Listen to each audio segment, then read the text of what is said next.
Hi friends, வணக்கம். மதிய வணக்கம்.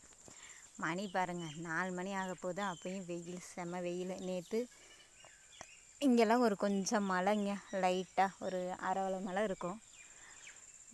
ஆனால் அப்பயும் வேக்காடு தாங்க முடியல, வெயில் அதிகமாக இருக்குது. அப்படியே வந்தேன், தொட்டிக்கு தண்ணி எடுத்து விட்டுட்டு அப்படியே மாட்டுக்கு தட்டை எடுத்து போட்டுட்டு போகலாம் அப்படின்னு சொல்லிட்டு வந்தேன். அது பாருங்கள், மாடு அங்கே தட்டை எடுத்து போட்டு சாப்பிட்டுட்டு இருக்குது. நான் வீட்டுக்கு போனால் வெயில் தாங்க முடியல. எங்களுது அட்டை வீடுங்களா, அதனால் வெயில் அதிகம். சரி, இப்படியே தோப்புலேயே சுத்த நேரம் உக்காரலான்னு உக்காந்துருக்குறேங்க. சரி, உங்ககிட்ட கொஞ்சம் பேசிட்டு போயிடலாம் அப்படின்ட்டு ஒரு வீடியோ போடலான்ட்டு போட்டேன். சரி, எல்லாம் நல்லா இருக்கீங்களா? எப்படி இருக்கீங்க? நடுவில் ஒரு கொஞ்ச நாள் வீடியோ போட முடியாமல் போயிடுச்சு. எங்கள் அம்மா இறந்துட்டாங்க, அதனால் போட முடியல.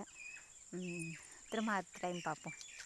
நாளைக்கு பருத்தி செடியெல்லாம் காமிச்சு போடுற இருங்க. எல்லாம் பூ எடுத்துருச்சு, உரம் வச்சாச்சு, தண்ணி கட்டியாச்சு. எப்படி இருக்குதுன்னு நாளைக்கு காமிக்கிறேங்க. Okay, tata.